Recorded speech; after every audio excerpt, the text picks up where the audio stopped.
Abra sua Bíblia no livro do Êxodo capítulo de número 32, nós vamos ler a partir do verso 1, Êxodo capítulo de número 32, a partir do verso 1.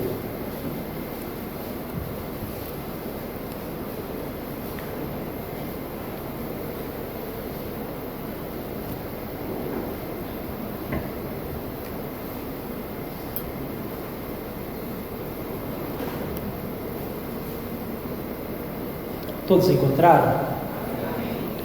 Diz assim o texto da palavra do Senhor: Mas vendo o povo que Moisés tardava em descer do monte, acercou-se de Arão e lhe disse: Levanta-te, faz os deuses que vão adiante de nós, pois quanto a este Moisés, o homem que nos tirou da terra do Egito, não sabemos o que lhe terá sucedido. Disse-lhes Arão: Tirai as argolas de ouro das orelhas de vossas mulheres, vossos filhos e vossas filhas, e trazei-las. Então todo o povo tirou das orelhas as argolas e as trouxe a Arão. Este, recebendo-as das suas mãos, trabalhou-a com ouro com buril e fez dele um bezerro fundido. Então disseram: São estes, ó Israel, os teus deuses, que te tiraram da terra do Egito. Arão, vendo isto, edificou um altar diante dele, apregoando, disse: Amanhã será festa ao Senhor. No dia seguinte, madrugaram, ofereceram holocaustos e trouxeram ofertas pacíficas. E todo o povo assentou-se para comer e beber, e levantou-se para divertir. Então disse o Senhor a Moisés: Vai, desce, porque o teu povo que fizeste sair do Egito se corrompeu e depressa se desviou do caminho que lhe havia eu ordenado. Fez para si um bezerro fundido e o adorou e lhe sacrificou. E disse: São estes, ó Israel, os teus deuses que te tiraram da terra do Egito. Disse mais o Senhor a Moisés: Tenho visto que este povo, eis que é um povo de dura serviço. Agora, pois, deixa-me, para que se acenda contra eles o meu furor e os consuma, e de ti farei uma grande nação. Presbítero Lourival já ouviu por mim? Queria mais uma vez dirigir uma oração. Feche teus olhos, você que também tem um pedido de oração. Pai querido, Pai amado, mais uma vez nós estamos aqui diante do Senhor, da Tua presença, para Te louvar, Te agradecer, porque o Senhor é bom e Tua misericórdia dura para sempre. Obrigado ao Senhor porque temos a oportunidade de estarmos aqui de portas abertas para glorificar o Senhor, para oferecer a Ti o nosso culto. E por isso pedimos a Deus: venha receber nosso culto em Tua presença, nosso culto racional, como oferta agradável a Ti. Receba nossos louvores, ó Pai, receba nossa adoração. E assim, Pai, eu Te peço nessa hora, que assim, Pai, como um dia orou Teu servo, o apóstolo Paulo, que no abrir da minha boca, Senhor, seja me dada a palavra para fazer notório o ministério do Evangelho. Pai querido, Pai amado, fala com quem entrou aqui nessa noite, que está com o coração contrito e quebrantado. Fala com o contrito, com o abatido, com o oprimido, que nós possamos sair daqui, Pai, verdadeiramente melhores do que chegamos. Em nome de Jesus, Pai, fica conosco. Fala o nosso coração, em nome de Jesus. Amém. Podeis assentar.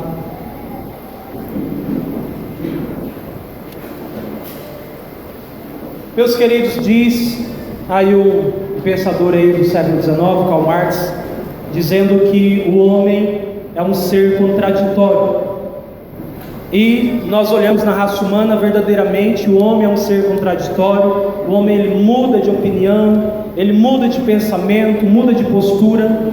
E se nós queremos parâmetro ou modelo de um povo que mudou de atitude, de opinião, nós podemos olhar basicamente o povo de Israel.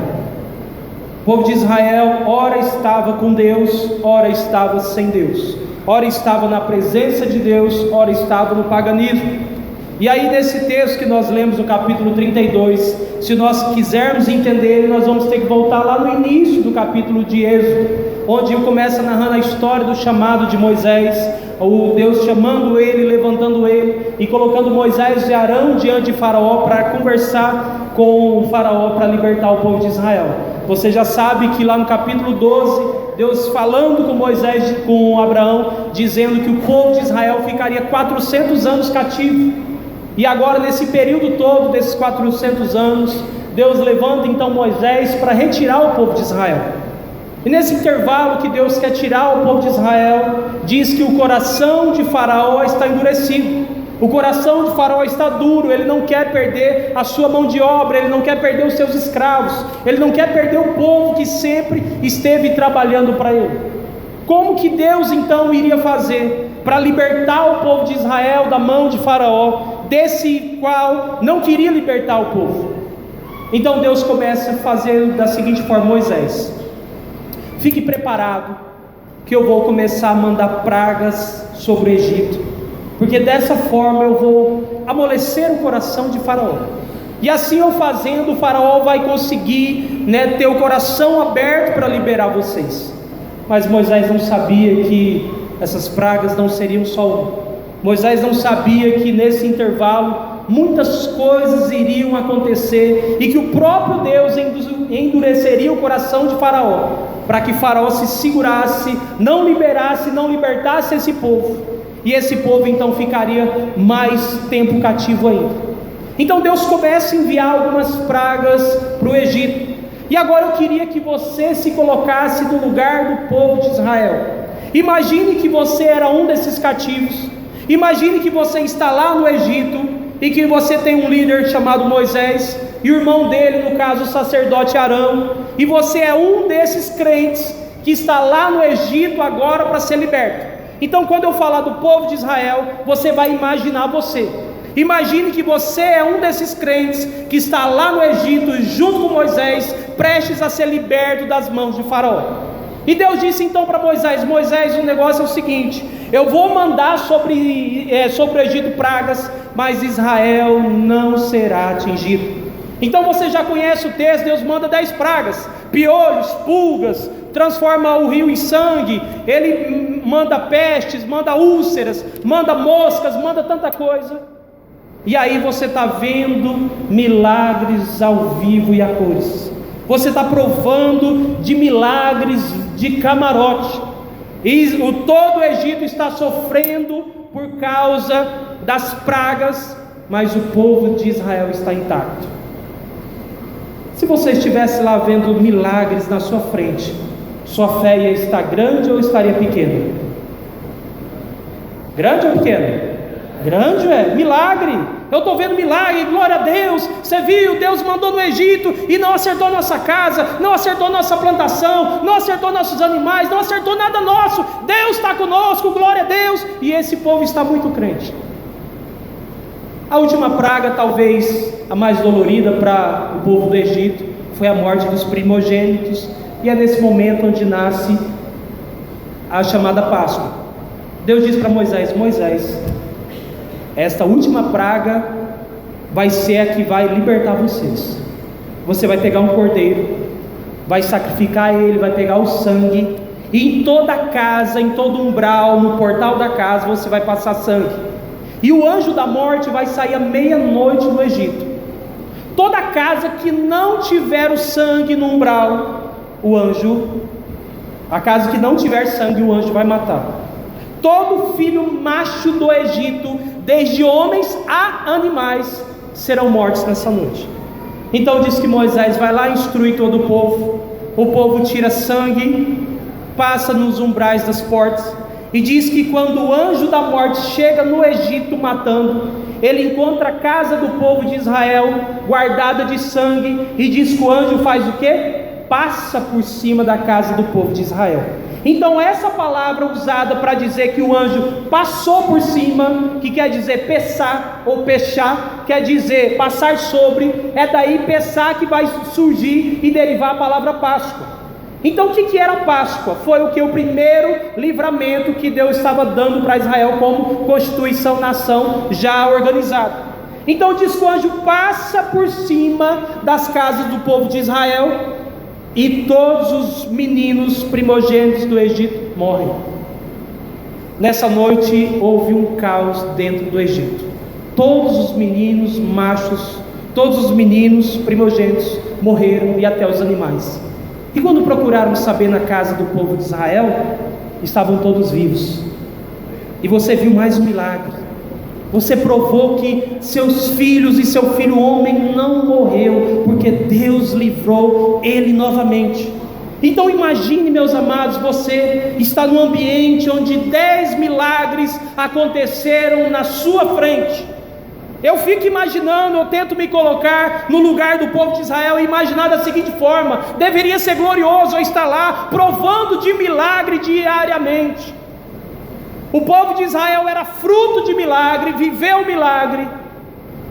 Mas, meus amados, a história não para por aqui. Nessa noite Deus diz: Moisés, arruma a casa e vai embora. Vai embora, que eu já trabalhei no coração de Faraó, ele já liberou vocês. E aí ele tem que sair correndo, diz que o pão da ceia não assou, né? Por isso que o pão não cresce, aí é chamado pão asmo, sem fermento, não deu tempo de crescer. E aí Deus diz: olha, Moisés, para vocês lembrarem desse livramento, vocês vão comer raízes amargas, para lembrar do sofrimento do Egito. Vocês vão comer pão sem fermento, para lembrar que não deu tempo do pão assar, foi muito corrido. E vocês vão comemorar então a Páscoa do Senhor. Diz que esse povo de Israel está sumindo, está saindo do Egito. A Bíblia chega a contabilizar talvez 1 milhão só de homens, fora mulheres e crianças. Aí imagina você lá, 10 milagres você assistiu, e agora Deus está dando livramento para você ir embora para a terra que Deus vai preparar, que seria Canaã. E aí está o povo marchando, eu imagino, né? A Bíblia não diz, mas eu imagino que eles estão marchando e carregando tudo, e glória a Deus, e aleluia, e está todo mundo crente, porque nós vimos milagre, nossos filhos foram libertos. Mas de repente alguém olha, a lua está clara, e todo mundo olha: peraí, aquele negócio na frente não é água? Aí é água. Mas peraí, essa região aqui, eu estou vendo essa região, é a região do mar. Porque o texto diz que Deus não quis levar eles pelo caminho menor, por quê? Para não ocorrer deles querer voltar. Então Deus leva eles pelo caminho maior, pelo caminho do mar. Quando os crentes que viram 10 milagres, um atrás do outro, que ficaram maravilhados com tudo que Deus fez, quando eles viram o mar na frente deles, o que eles falaram?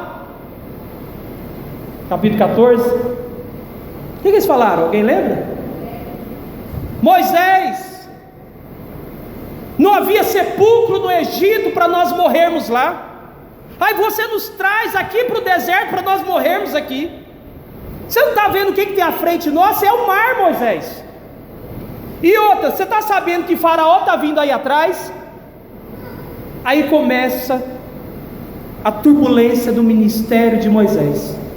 E aí está todo mundo em cima de quem? Do líder. Moisés, e agora? Nós vamos morrer. Aí você imagina 1 milhão de gente gritando, chorando. E agora eu fico pensando: cadê os crentes que viram 10 milagres? Cadê os crentes que provaram do milagre?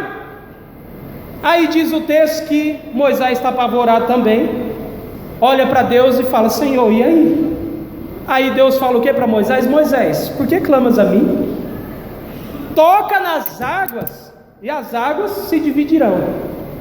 Aí Moisés vai lá, pega o seu cajado, o seu bordão, coloca nas águas. Quando Moisés coloca nas águas, o que as águas fazem? Diz que passou um vento oriental, e esse povo passou a pé seco. Eu fico tentando olhar na cara dos crentes que viram 10 milagres. Nossa, Moisés, né? Brincadeira, né? A gente sabia que isso ia fazer de novo. Sabia nada. O povo viu o milagre, mas estava ainda incrédulo. E aí diz que eles passaram a pé seco. E além disso, Deus ainda para ajudar, diz que à noite tinha uma nuvem de fogo clareando a estrada. Deus é maravilhoso. O povo viu quantos milagres agora? Nós vamos contabilizar, gente, só das pragas, tá? Porque você sabe que antes disso Moisés fez milagre lá no palácio de Faraó. Vamos falar só das pragas. 10 lá, uma do mar deu quanto? 11. Quando eles atravessam o mar, o que é que eles estão agora? Moisés, nós estamos com sede, Moisés. Cadê a água? Nós queremos beber, está todo mundo morrendo de sede. Cadê a água, Moisés? Moisés. Eu fico, meu Deus do céu. Fala que Jó era o homem da paciência, mas Moisés, Aí diz que encontra um lago, a água estava amarga, lá em Mara. Diz que Moisés pega um ramo de uma árvore, joga na água, a água fica doce. Eles bebem dessa água e a água resolve. Só que nem só de água vive o homem, né? O povo diz o que? Moisés, nós estamos com fome, Moisés, cadê a comida, cara? Você nos trouxe para morrer aqui. Todas as vezes que esse povo está pedindo alguma coisa, eles estão referindo-se a Moisés como culpado. Moisés, porque você nos trouxe aqui para morrer. Espera aí, quem mandou as pragas foi Moisés ou foi Deus? Foi Deus. Quem mandou o povo sair foi Moisés ou foi Deus? Foi Deus através de Moisés. E aí agora eles estão lá com fome. Moisés faz o quê? Ora a Deus de novo: Senhor, a turma está com fome. Aí Deus fala: tá bom, Moisés, diga o seguinte, eu vou mandar comida, e diga o seguinte, para esse povo comer até estourar. Come até estourar e não guarde, porque se guardar ele estraga. Não guarde, porque todos os dias eu mandarei a providência divina. Tudo bem, Moisés? Tudo bem. Moisés chega no povo: gente, Deus vai mandar comida, e é para vocês comerem hoje, porque amanhã Deus manda. Aí o que os crentes fizeram do 12º milagre? Comer o dia inteiro. O que eles fizeram em casa? Vocês estão lendo o Êxodo? Fizeram o que? Guardaram. Aí quando o crente que viu 12 milagres acordou de manhã, o que aconteceu com o maná? Cheio de bicho. Eu queria ver a cara desses crentes, gente. Eu imagino Deus olhando para essa turma que ele chamou e balançando a cabeça. O trem estava cheio de bicho, estava fedendo. Eles dizem que comeram maná, e aí eles sentiram um gosto de mel, diz que parecia uma semente de coentro, e aí eles falaram: o que é isso que nós estamos comendo? Negócio gostoso, coisa boa. E aí nasce o nome: o que é isso? Maná. Aí Deus disse o seguinte: Moisés, diga para eles também. 6 dias eles vão fazer a mesma coisa, mas no 7º dia, que é o dia do descanso, eles não precisam sair lá fora, que não vai ter maná. Então na sexta-feira, o que você vai dizer para eles? Fala para eles guardar muito maná, a porção que dê para o sexto e para o sábado, porque no sábado é dia do Senhor, é dia do descanso, e eu não vou mandar maná. Quando chegava o sábado de manhã, os crentes que viram o 13º milagre, o que eles fizeram? Saíram lá fora para saber se tinha maná. Eu fico imaginando, meus amados, o que acontece com esse povo de Israel. Parece que quanto mais milagres esse povo via, mais eles se tornavam incrédulos. Não para por aí. Esse povo come maná, e maná é doce, gosto de mel, estou enjoado. Moisés, nós queremos comer carne, rapaz. Porque lá no Egito nós tínhamos panela, carne de panela com cebola, Moisés, e aqui nós só estamos comendo o que é isso? Aí Moisés: Senhor, o povo quer carne. Aí Deus fala: Moisés, eu vou enviar um vento oriental, e aí eu vou mandar codorniz. Não é na versão atualizada, mas há uma versão que diz o seguinte: Moisés, esse povo vai comer que vai sair pelo nariz. Tem versão que diz isso. Esse povo vai comer tanto, Moisés, que vai sair pelos narizes deles, porque esse povo é um povo de dura serviço. E aí diz que Deus manda um vento, e aí está lá aquele monte de codorniz. A gente imagina uma codorna aqui do nosso tempo, e eles matam e fazem lá ensopado, frito, churrasco, enfim, comeram carne adoidado. Mas quando você come muita carne, o que acontece? Você fica com o quê? Com sede de novo. Moisés, nós estamos com sede, rapaz. E aí eles estão em Refidim. Aí Moisés está chegando no seu limite. Ele chama os anciãos e vão até a rocha. E Deus diz para Moisés: Moisés, toca na rocha. Diz: quando Moisés toca na rocha, dá água. Daí nós já estamos chegando no capítulo 19 de Êxodo. E no capítulo 19 Deus chama Moisés para o Monte Sinai. Se você for Israel, o monte está lá até hoje, tá? Deus chama Moisés porque Deus precisava organizar esse povo. Esse povo não poderia ser somente um povo solto, perdido, mas Deus precisava organizar eles tanto civilmente como politicamente. Então Deus chama ele no capítulo 19, e no capítulo 20 Deus começa a ditar o que para Moisés? Os 10 mandamentos.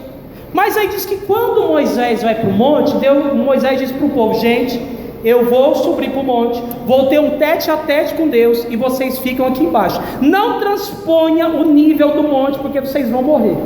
E aí diz que Moisés vai, e o capítulo 24 nos informa que Moisés ficou quantos dias no monte? 40 dias no monte. Moisés está lá, provando da glória de Deus, ouvindo Deus face a face. Diz que o próprio dedo de Deus estava escrevendo os mandamentos nas tábuas de pedra e dando para Moisés. Aí no intervalo de 40 dias, os crentes que provaram 15 milagres, mais ou menos, provaram 15 milagres. Capítulo 32, onde nós lemos agora o verso 1, ele diz o seguinte: mas vendo o povo que Moisés tardava em descer do monte, acercou-se de Arão e lhe disse: levanta-te, faze-nos deuses que vão adiante de nós, porquanto o que ele diz? Este Moisés, o homem que nos tirou da terra do Egito, não sabemos o que terá sucedido. Moisés está lá no monte com Deus. O povo que provou 15 milagres está aqui embaixo.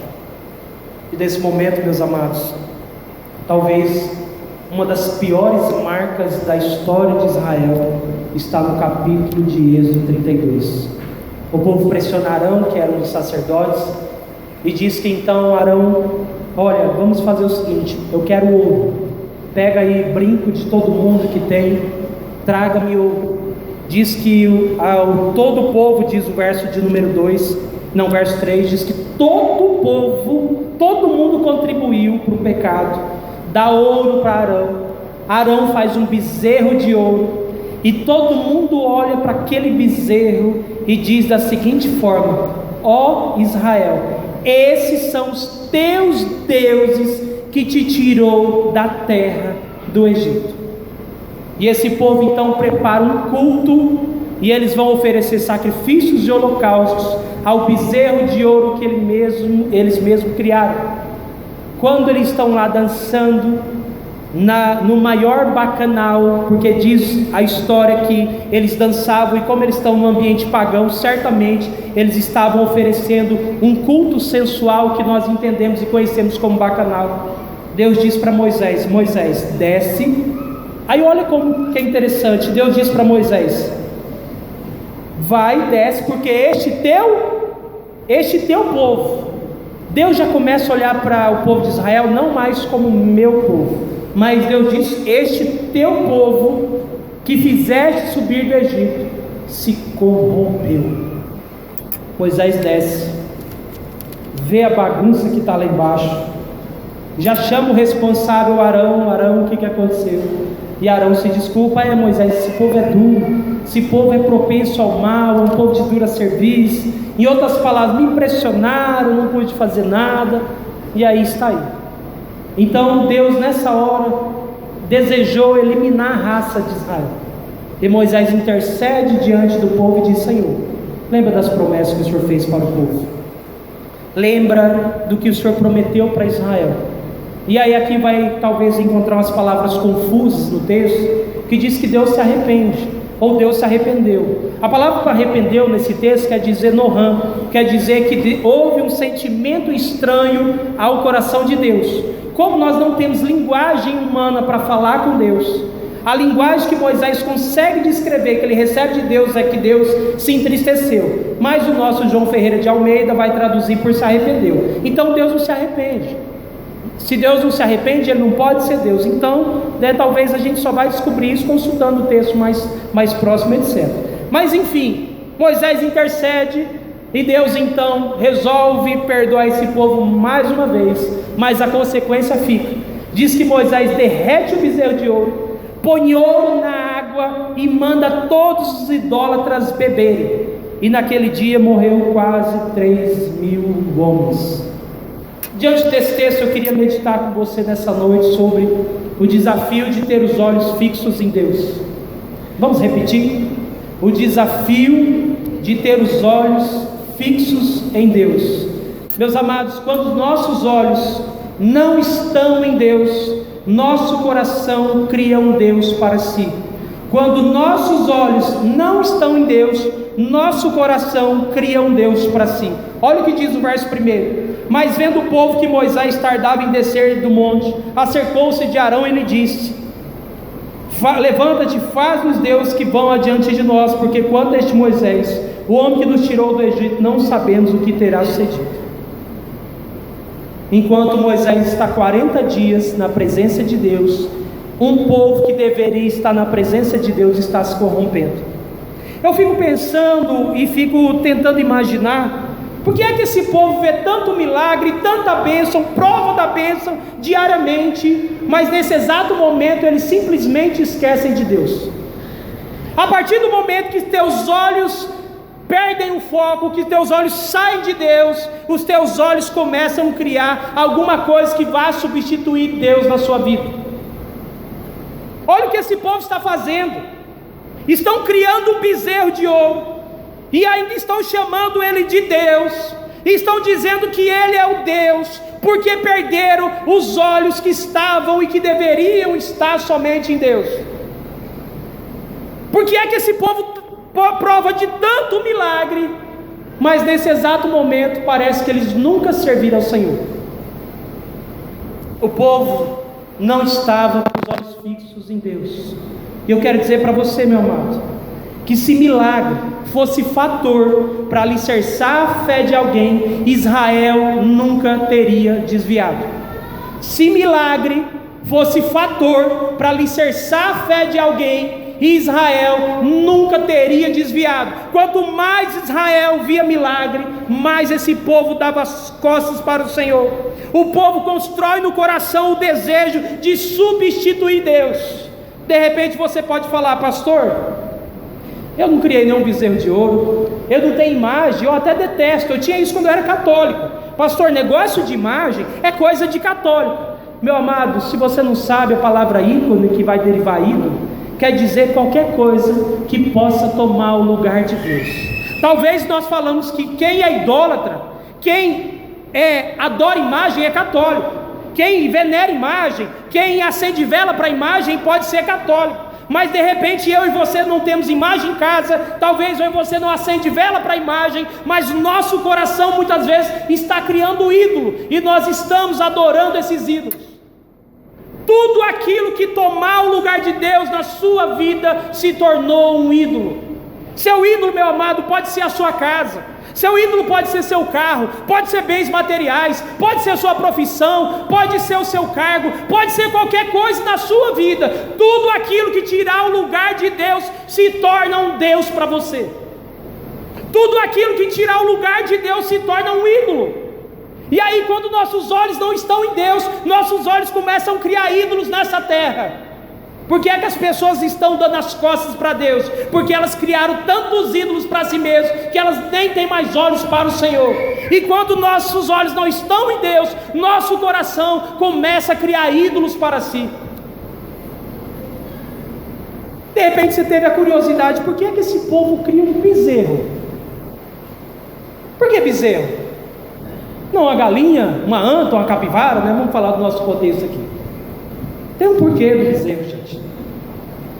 Diz que no Egito tinha uma certa divindade, ou uma lenda, que supostamente havia um deus, que a gente sabe que era demônio, que se chamava Apis, que era um deus supostamente poderoso. E o novilho para essa época também era símbolo de fertilidade. Então, gente, esse povo não está criando nada do nada. Esse povo está criando alguma coisa dentro do seu próprio contexto. Eles não estão simplesmente imaginando: nós demos uma doida, vamos fazer um bezerro. Não, eles estão adorando dentro do contexto que eles vivem. Talvez nós não estamos vivendo num contexto de paganismo egípcio, mas você está num contexto que qualquer coisa desse tempo pode se tornar um ídolo para você. Culto ao corpo, um ídolo. Não tem nada contra você cuidar do seu corpo, fazer academia, mas cuidado do seu corpo não se tornar um ídolo. O que aconteceu com aquela Andressa Urach? É isso? Deve ser, Andressa Urach. Estava adorando o seu corpo. O corpo dela se tornou um ídolo. Eu posso criar um ídolo do meu trabalho. Meu trabalho, ele toma tanto tempo na minha vida, que ele começou a tomar o lugar até de Deus. É um ídolo que você construiu. Olha, meu carro, eu sou tão apaixonado no meu carro que eu não gosto que ninguém coloque a mão nele. Sujou, eu estou lá limpando. Quando alguém pede uma carona e suja, nossa, eu fico... E aí você vai e coloca lá atrás, propriedade exclusiva de Jesus. Que Jesus coisa nenhuma. O ídolo pode ser seus filhos. Você idolatra tanto seus filhos que eles começam a tomar um lugar que é exclusivo do Senhor. Dinheiro. Desde a época de Jesus, o dinheiro já era um Deus. Jesus diz: não podeis servir a Deus e a Mamon. O que é que está tomando o lugar de Deus neste tempo em sua vida? O que é que você está colocando no lugar de Deus neste tempo? Quem é que o seu coração está nomeando como Senhor? Se os teus olhos não estiverem em Deus, certamente o teu coração colocará Deus no lugar dele mesmo. Se os teus olhos não estiverem em Deus, o nosso coração pode criar um Deus para si. Não tire os olhos de Deus, pois Ele não tira os olhos de nós. O Salmo diz que o Senhor procurará os fiéis da terra. Meus amados, Josué viveu num momento muito crítico da história de Israel, onde estavam desviando para cá, desviando para lá. Josué dá a seguinte palavra: eu não sei vocês, mas quanto a mim, eu e minha casa serviremos ao Senhor. Porque Josué estava com os olhos fixos em Deus, e quando os seus olhos estiverem em Deus, meu amado, nenhum ídolo desta terra tomará o lugar que é exclusivo de Deus. Louvado seja o nome do Senhor. O desafio de ter os olhos fixos em Deus.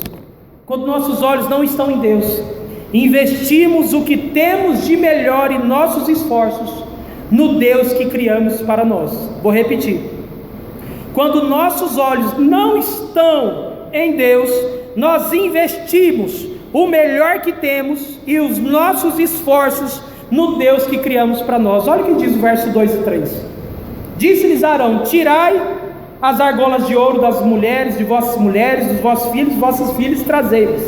Então diz que todo o povo tirou das orelhas argolas ou os brincos, etc., e trouxe Arão. Pergunto: antes daqui o povo de Israel já tinha oferecido alguma oferta de ouro a Deus? Sim ou não? Para Deus eles não ofereceram ouro, mas para fazer aquilo que não era de Deus, eles estavam ofertando ouro ao Senhor. Você sabe que para essa época a Bíblia não cita diamante, a não ser lá perto da construção do templo, mas nesse momento o ouro, no caso, é a moeda, ou seja, aquilo que mais tinha de valor. Ele chamou Arão nessa hora poderia de repente bater o pé e, como diz o outro, empinar a carroça e falar: olha, faça vocês. A gente não sabe se ele foi coagido, a gente não sabe como que foi a situação, mas Arão simplesmente obedeceu o povo e fez o que o povo estava pedindo. Ele poderia ter batido o pé, mas teve que fazer. E aí disse que todo o povo oferta o bezerro de ouro. Então diz que eles criam um bezerro com o ouro do povo. Eles estavam, meus amados, investindo no Deus falso, na causa errada. Estavam ofertando para o Deus falso. Estavam tomando prejuízo com Deus falso. O povo ofertou o melhor que tinha, porém ao Deus errado. Nem a Deus, nem a Yahvé, o verdadeiro e único Deus, eles haviam ofertado ouro. Meus amados, quando nossos olhos não estão em Deus, o melhor que temos vai embora. Quando os teus olhos não estão em Deus, é um saquetel furado. Quando os teus olhos não estão em Deus, nada flui, nada prospera.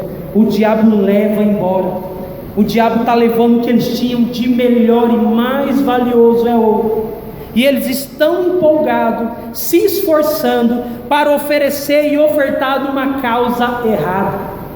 E aí eu fico pensando, gente, que muitas vezes nós nos esforçamos para tantas coisas. Você se esforça pelo time do seu coração, você se torna sócio torcedor, paga para ser sócio, você se torna tanta coisa desse mundo, mas quando é para a causa de Deus, nosso coração se encolhe, nosso coração fecha. E agora nós temos um povo que, em vez de oferecer o melhor a Deus, está oferecendo o melhor que tinha a um Deus falso. É assim que o diabo faz. Quando seus olhos saem de Deus, o diabo começa, como diz o outro, nadar de braçada. Quando nossos olhos não estão em Deus, o melhor que nós temos vai embora. Aí você pergunta: por que não está dando certo na minha vida? Por que não flui? Por que não prospera? Por que não está dando certo? Porque os seus olhos não estão em Deus. Quando os teus olhos estão em Deus, as coisas fluem, as coisas dão certo, as coisas se encaminham naturalmente. Agora esse povo está dando o melhor que tinha num Deus falso, na causa errada. Invista a sua vida, meu amado, nesta obra. Invista a sua vida dos seus filhos e tudo que você tem na causa do Senhor. Teve ano retrasado lá em Primavera o pastor Giovanni Zimmermann. Ele tem 4 filhos. E eu perguntei para ele: pastor Giovanni, seus filhos hoje já são casados, estão na obra. Quando seus filhos cresceram e começaram a perguntar para o Senhor e dizer para o Senhor que queriam ser pastores e missionários, o que o Senhor disse?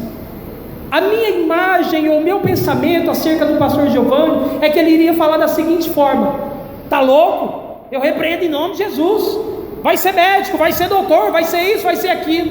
E o pastor Giovanni me deu uma palavra que me marcou. Ele disse o seguinte: pastor, quando eles me disseram isso, foi a maior alegria do meu coração em ter toda a minha família se desgastando pela causa do Senhor. Meus 2 filhos são pastores e minhas 2 filhas são pastoras, casadas com pastores.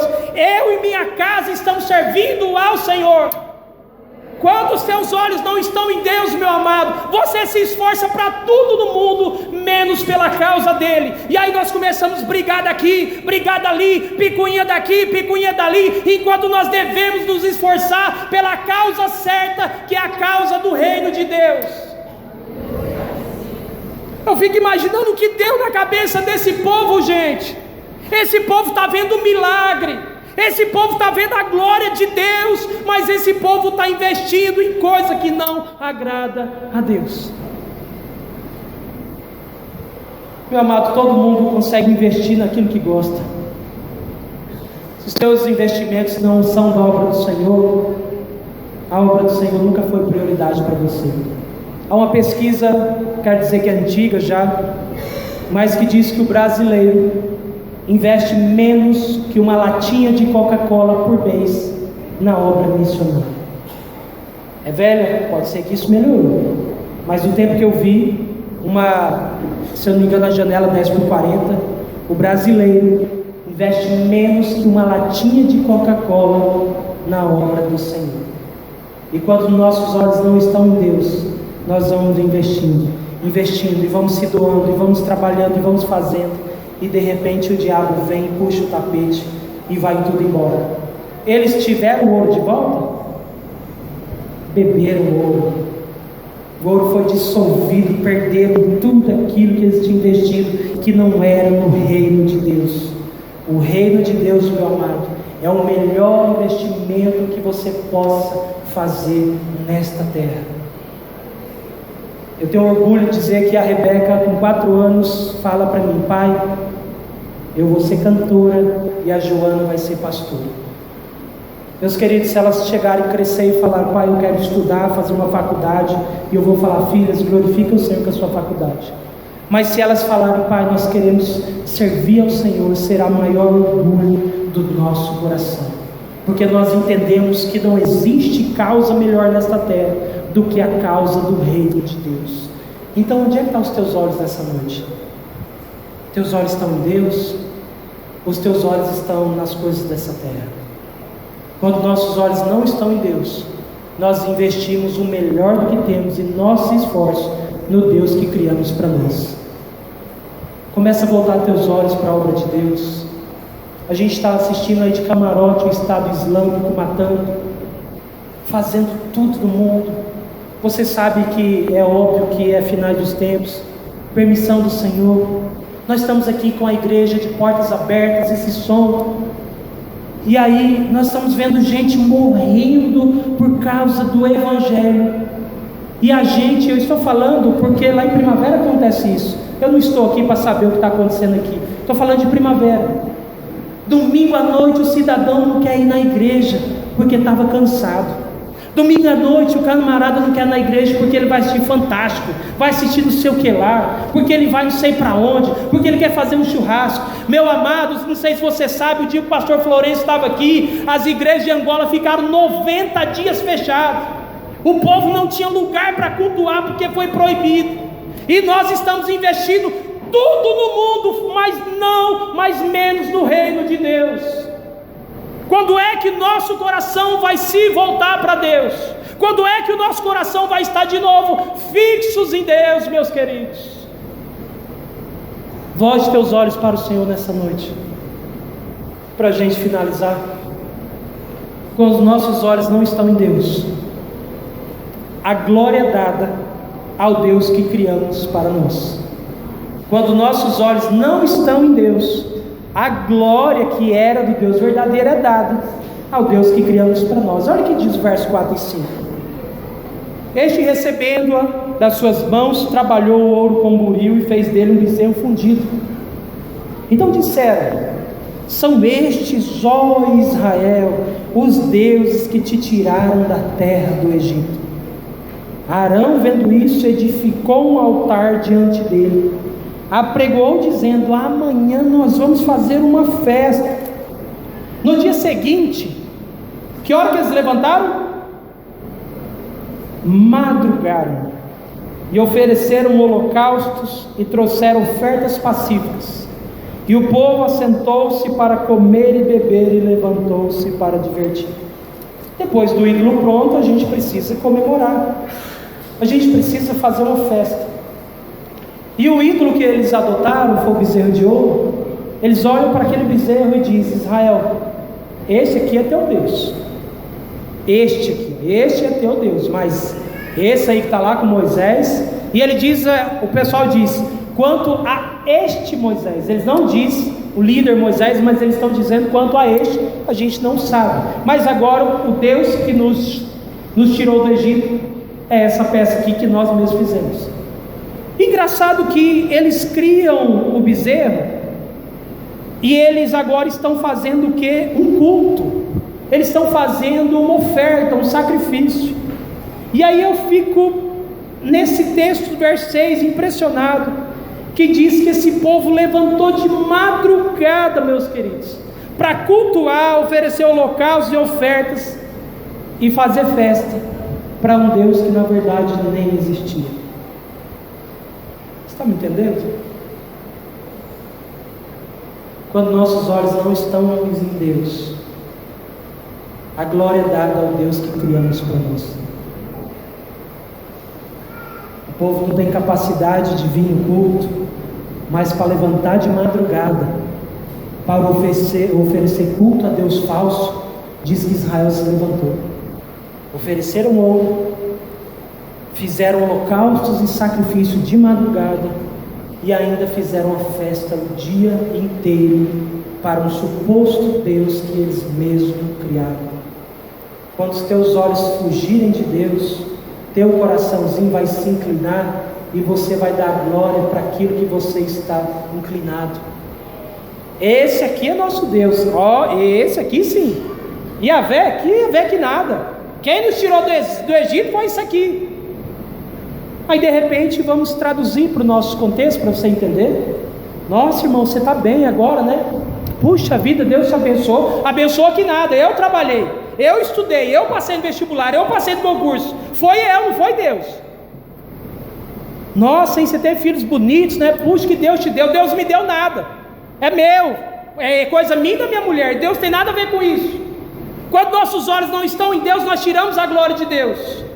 Meus amados, tudo que temos e que somos e que seremos é de Deus, é por Deus, é para Deus. O fato de você ter levantado nessa manhã é que Deus olhou para você e falou: eu tenho misericórdia para a sua vida, louvado seja o nome do Senhor. Então tudo que é da sua vida, você precisa atribuir a glória para Deus, louvado seja o nome do Senhor.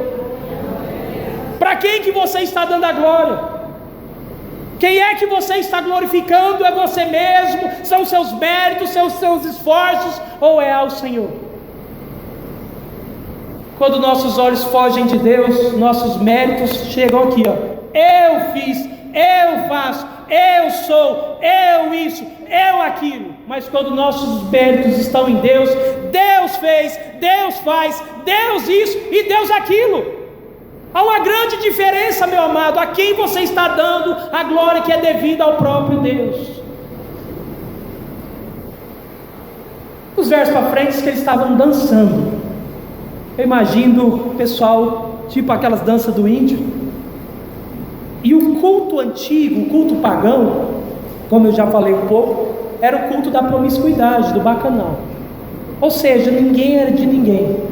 Além do que eles já tinham anulado o terceiro mandamento. E ou seja, não sei se você se deu conta, mas nós temos aqui lá no capítulo 20 os 10 mandamentos, eles já tinham. Tinha sido falado, ó, não adorarás, não farás para ti imagem de escultura. Anula-se isso e estão fazendo Deus. E aí agora diz que além deles idolatrar, eles caem na maior orgia que a história do Antigo Testamento nos descreve. Homem com homem, mulher com mulher, aquela história que apaga a luz e ninguém é de ninguém. Fizeram uma festa. Fizeram, meu amado, tudo certo, mas ao Deus errado. Eles tinham todas as motivações certas, mas estavam fazendo ao Deus errado. Meu amado, você pode estar aqui dentro da igreja, vindo aos cultos, orando, ouvindo a palavra, chorando, batendo palma, até ser batizado, mas você pode estar aqui dentro com a motivação errada. O que te traz aqui nessa noite? O que fez você sair da tua casa? Onde é que estão os teus olhos nessa noite? Eles glorificaram a criatura ao invés do Criador.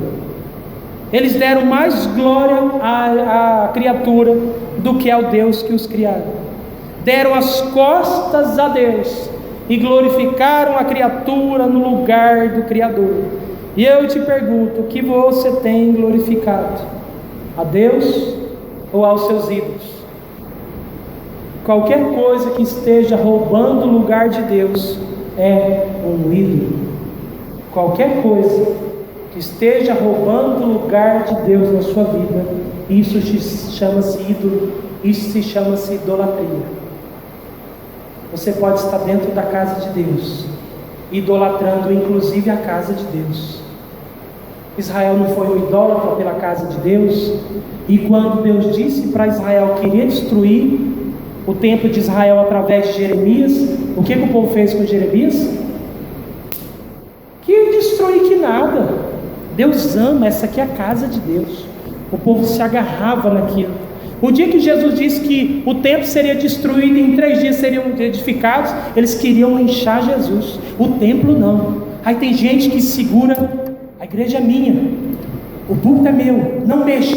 Aí eu posso idolatrar meu ministério, eu posso idolatrar minha denominação, eu posso idolatrar minha instituição, eu posso idolatrar qualquer coisa na minha vida. Quando meu olho não está em Deus, meu amado, meu coraçãozinho mau e pecador procura alguma coisa para eu adorar, para eu glorificar. O povo está aqui fazendo festa a um Deus que nem sequer existiu. Deus está te chamando nessa noite para fazer festa, mas para Ele. Deus está te chamando para fazer festa para o Deus verdadeiro. Invista todos os seus esforços ao Senhor Todo-Poderoso, Deus de Israel, Senhor dos exércitos. A quem você está adorando, meu querido? A Deus ou aos seus ídolos? Onde é que estão os teus olhos nessa noite? Onde é que você está focando os teus olhos? Os teus olhos estão em Deus, ou os teus olhos estão em qualquer coisa dessa terra? Coloque-se em pé, eu queria orar com você nessa hora. O desafio de ter os olhos fixos em Deus. Meus amados, quando nossos olhos não estão em Deus, nosso coração cria um Deus para si. Quando nossos olhos não estão em Deus, nós investimos nosso esforço e o que temos de melhor no Deus que criamos para nós. E quando nossos olhos não estão em Deus, a glória é dada ao Deus que criamos para nós. Meus amados, eu fiquei pensando nessa passagem, quando eu orando, sabendo que chegaria o dia de eu pregar, o Senhor colocou esse texto no meu coração, e eu fiquei pensando da seguinte forma: puxa vida, se o povo de Israel, que era o povo de Israel, o povo da aliança, escolhidos a dedo por Deus, só bastou 40 dias para eles estarem sem líder, eles caíram na maior apostasia do Antigo Testamento. Queridos, vocês ficarão aqui nessa igreja uns 5 meses sem líder. E que eu quero chamar você e te desafiar nessa noite, é aonde vai estar seus olhos nesses 5 meses. É em quem você está colocando seus olhos até o final do ano. Onde é que os seus olhos estarão até a chegada do novo pastor? Foi Moisés sair de perto deles, o que aconteceu? Apostasia. Foi Moisés sair de perto deles, pecado. E além do mais, quando Moisés sai de perto, e mesmo Moisés perto, tudo que supostamente dava errado, a quem que eles culpavam? Moisés. Moisés não tem água, Moisés não tem maná, Moisés não tem carne, Moisés não tem água de novo. Meus amados, quando nossos olhos não estão em Deus, nós queremos arrumar culpados. Culpado é você, Moisés. Você que nos colocou nessa, você que nos trouxe para essa situação, Moisés. O culpado é você, Moisés. Quando os teus olhos não estiverem em Deus, você vai arranjar culpados. Quem é que você está culpando nessa noite, meu querido? É o pastor Marcos? É o presbitério? É o conselho? É quem que você está culpando? Você acha que Deus não cuida dessa igreja e está no controle dela, como sempre esteve em toda a história dela, meu querido? Deus sempre esteve no cuidado do povo de Israel, e não foi as pragas que tirou o controle de Deus, mas quando a aprovação veio, o povo começa a culpar Moisés. Onde é que os teus olhos estarão até final do ano? Só precisou de 40 dias para esse povo se enfiar no pecado. Querido, não se preocupe. A pessoa quando quer desviar, não tem milagre que segura. A pessoa quando está mal intencionada, a pessoa quando ela não quer ficar na casa do Senhor, gente, não tem milagre que segura. E gente, se você lê, e você que é ávido ao Antigo Testamento, lê a história de Israel. Israel, ora estava na presença de Deus, ora caía, ora ia, ora caía. Se seus olhos não estiverem em Deus, meu amado, a sua história chama-se queda. Se isso aconteceu com o povo de Israel, imagine comigo e com você. Se os teus olhos não estiverem no Senhor Jesus Cristo nessa igreja, a história chama-se fracasso. Se os teus olhos não estiverem no Senhor, eu tenho certeza que eu vou te encontrar desviado, fazendo as piores coisas dessa terra. Não é assim que acontece com o desviado? Quando o desviado desvia, ele fica de boa, ele se desgrama no pecado, ele cai em desgraça. Mas eu quero te chamar nessa noite, assim como Josué falou. Eu não sei quanto vocês, eu não sei como está a maioria aqui, porém eu e minha casa serviremos ao Senhor. Eu quero te convidar nessa noite para você ter os olhos em Deus. É no Deus que te chamou, é no Deus que te salvou. É do Deus que mantém você, mantém sua família, mantém essa casa e manterá ela até o fim. Essa casa não depende de mim e não depende de você, ela depende de Jesus. Onde é que estão os teus olhos nessa noite, meu amado? Se seus olhos estiverem em mim, fracasso, sabe por quê? Porque eu sou pecador pra caramba.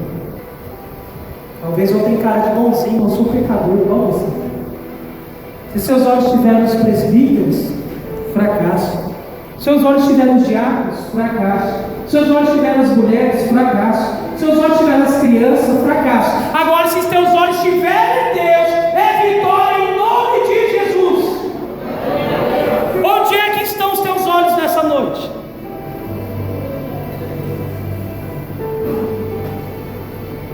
Queridos, o que eu falo aqui é a mesma coisa que está acontecendo na primavera. Gente querendo sair da igreja porque eu não lembrei do dia do aniversário. Sabe o que é isso? Os olhos não estavam em Deus. A pessoa saiu da igreja porque eu não lembrei do aniversário dela. Eu falei, irmã, desculpe que a minha bola de cristal não estava funcionando aqui. A pessoa não saiu da igreja, sabe por quê? Porque fizeram aniversário de uma irmã e não fizeram da outra. Aí ela saiu, ela magoou, ela empurrou, sabe por quê? Porque os olhos dela não estavam em Deus. Se os teus olhos não estiverem em Deus, meu amado, você vai fazer qualquer coisa nessa vida, menos ficar aqui dentro. Deus está chamando aqueles que querem, aqueles que os olhos estejam nele. Antes da nós cearmos, eu queria orar com você nessa hora. E antes mesmo da ceia, eu queria fazer um apelo para você. Você que de repente teus olhos têm fugido para tantas coisas, e o meu também. De vez em quando meus olhos vão para tantas coisas e eu começo a querer me frustrar. E aí Jesus sussurra no meu ouvido: Jean, eu edificarei a igreja. Já é comigo esse negócio, não é com você. Você está fazendo o que eu mandei você fazer? Ô Senhor, eu estou tentando. Então descansa. Eu edificarei a igreja, o Senhor diz.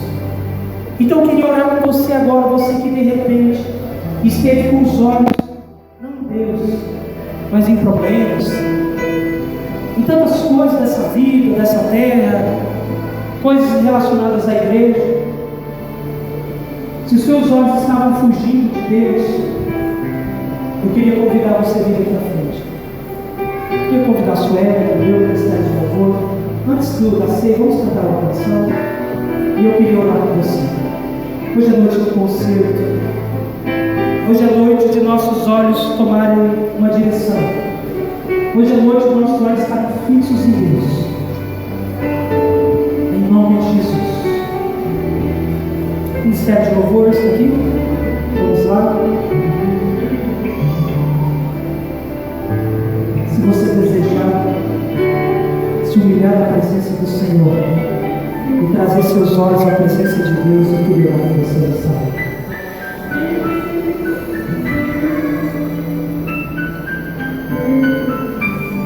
Glorificado seja o teu nome, Senhor.